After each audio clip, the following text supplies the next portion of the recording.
Imagine your greatest idea sitting 3 inches behind your forehead, fully formed, humming like a fluorescent bulb. Yet no matter how hard you stare at the blank page, nothing moves. You can feel it, almost hear it, but it refuses to travel. The last few centimeters to your fingertips, that tension right there, the electric static between almost and now, is the gateway to insane creativity. And tonight you're going to learn how to pry it open every single time you're stuck. Take a slow breath. We're about to jailbreak your own mind. Close your eyes for 5 seconds and picture an apple. Make it red, shiny, classic. Now, without warning, change that apple into a goldfish. Same position, same lighting. Next, give that goldfish tiny mechanical wings, hummingbird fast. Did you feel a sudden flicker across the inside of your skull? That flicker is the spark we're chasing. It's the exact neural signature of constraint breaking. When you're blocked, the brain sticks to safe loops. Apples as fruit, fish as water things, wings as bird accessories. Force one crack in.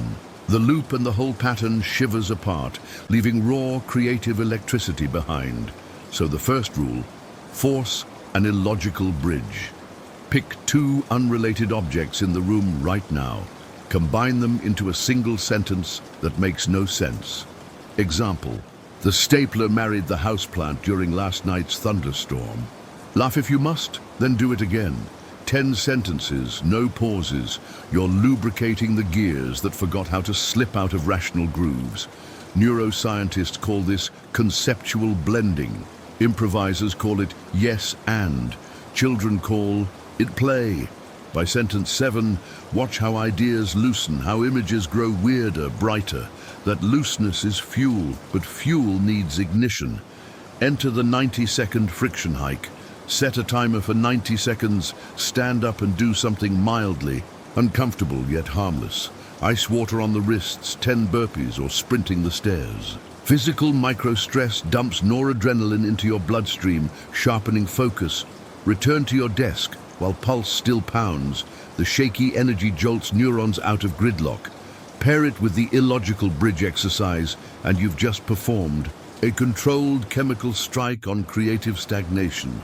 Remember, the mind is embodied. Stuck ideas are often really stuck blood flow. Shake the blood, unstick the thought. Story break. Julia, a storyboard artist, faced a brutal deadline. 2 days in, she had nothing but erased paper and rising panic. At 1:13 a.m., she left her apartment, jogged around the block barefoot in winter wind, came back shivering, and immediately sketched a dragon asleep in a subway seat. That single image unlocked the rest of her scene. Studio loved it, project saved. The barefoot dash wasn't magic. It was a 90-second friction hike that slammed her sensory system awake, detouring around the blockage. Next tool, temporal inversion. Writing.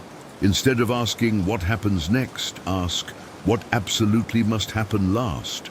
Start with the final image, emotion, or twist, then write backward in 5 bullet points until you reach the present stuck spot. Humans envision endings more easily than middles. By anchoring the terminus, you give the subconscious a target. It will reverse engineer bridges while you sip coffee.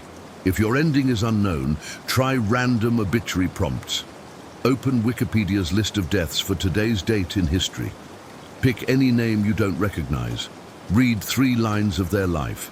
Then ask, what invention did they never finish? Write the answer quickly. You're borrowing a stranger's nearly blank canvas. Zero pressure, all possibility.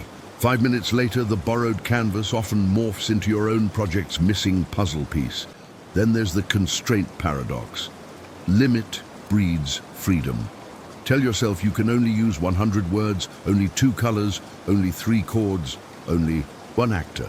The limitation squeezes your brain through a funnel. On exit, ideas spray wider. Dr. Seuss wrote green eggs and ham because a friend bet him he couldn't craft a story with 50 unique words. Constraint unleashed a classic. Practice. Now describe the room you're in using exactly 37 words. No more, no less. Count them. Midway, you'll get stuck, forcing inventive synonyms and fresh images. When finished, expand the paragraph without word limit. Watch how the new lines carry echoes of the forced originality. Long blocks often hide emotional minds, fear of judgment, memory of past failure, belief that you're a fraud. Enter the third-person courage trick.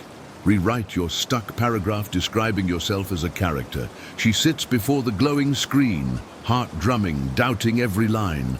Third-person distance softens ego's grip, allowing critique without self-attack.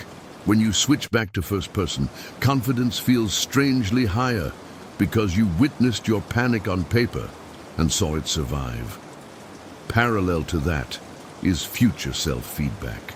Record a 1-minute voice memo addressed to future me in 2 years. Describe today's struggle and ask for advice. Then immediately pretend you are future you answering. Speak into the mic with whatever comes. Playback may make you cringe, but within the cringe sits a line or two of shockingly direct guidance. You just hacked time travel for perspective.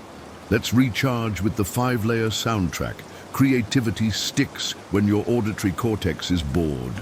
Build a 5-song playlist. Instrumental, foreign language, childhood nostalgia, genre you despise, ambient nature. Play 60 seconds of each in random order while working. The brain's predictive coding struggles with abrupt shifts, forcing broader associative networks to light up. Keep volume moderate. You want stimulation, not distraction. By the 4th switch, stale thoughts crumble. Now, insert deliberate distraction loops. Set Pomodoro for 20 minutes focus, then 5-minute noise break where you physically leave. Workspace, and solve an unrelated micro-puzzle. Rubik's Cube Scramble Anagram app juggling 3 lemons. Research shows task switching can restore novelty perception as long as tasks differ in sensory and cognitive load. You'll return to core work with refreshed circuits. Another story.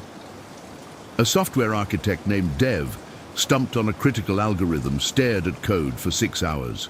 At midnight, he opened a blank spreadsheet and ranked his top 10 childhood candies by chewiness versus happiness. The ridiculous list made him laugh. Laughter relaxed his prefrontal cortex. Suddenly, he saw the bug. A rogue loop-like bubble, dumb stuck on code. Fix took 10 minutes. He now keeps a silly ranking template for crises, fruits as superhero sidekicks, lamps as personality types, anything absurd enough to dissolve tension. Let's climb deeper. Sensory stacking. Simultaneously, engage 3 senses in novel ways. Peppermint oil under nose, bare feet on cool tile, kaleidoscope GIF on monitor corner. The clash jolts the thalamus, opening new cortical routes. Limit to 2 minutes or overstimulation backfires. Follow with negative space meditation. Close eyes, visualize the project not by what it is, but by what it is not. Writing a speech, imagine silence. Painting a sunset, imagine blank canvas. Inventing an app, imagine a world without screens. Inside the void, ask which single element would bring life back first. That element becomes your new starting stroke. The bigger the block, the more radical the reset. 7-minute cold shower, 10-minute blindfold keyboard typing, 1 full hour drawing with non-dominant hand.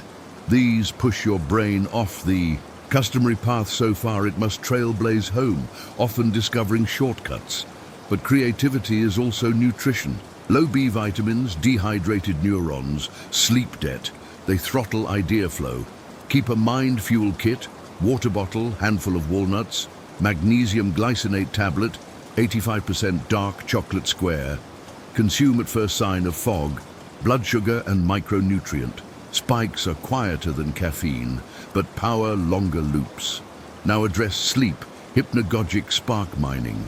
Before bed, hold a spoon loosely above a metal tray while reclining. As you drift into first sleep stage, muscles relax, spoon drops, clank wakes. You immediately jot whatever image or sentence floats up.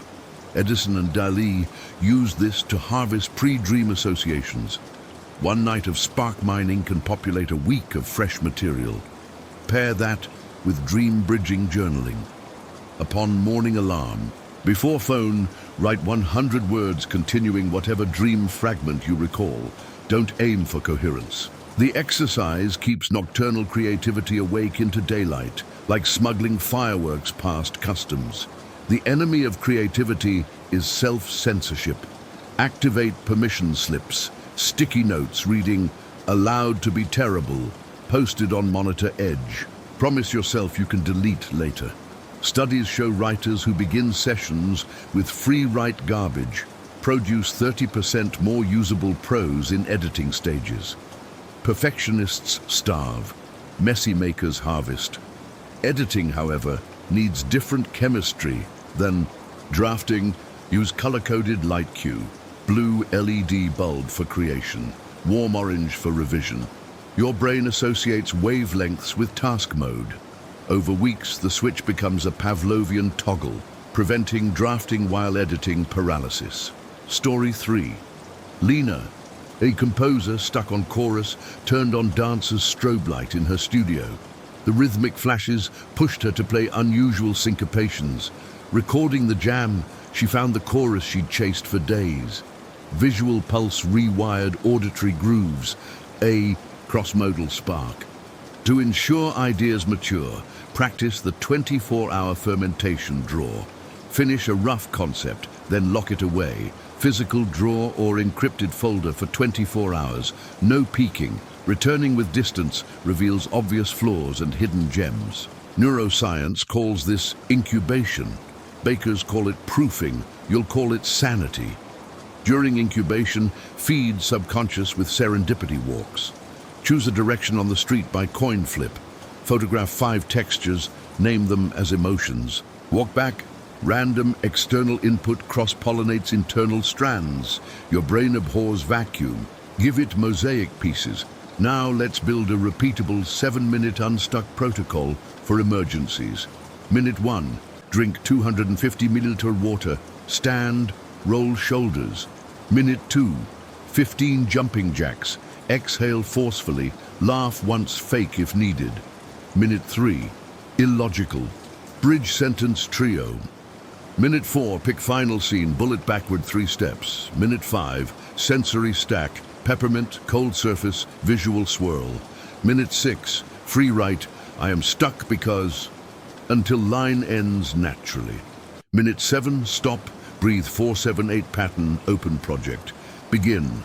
Time the ritual with phone timer. Compresses all earlier techniques into single hit.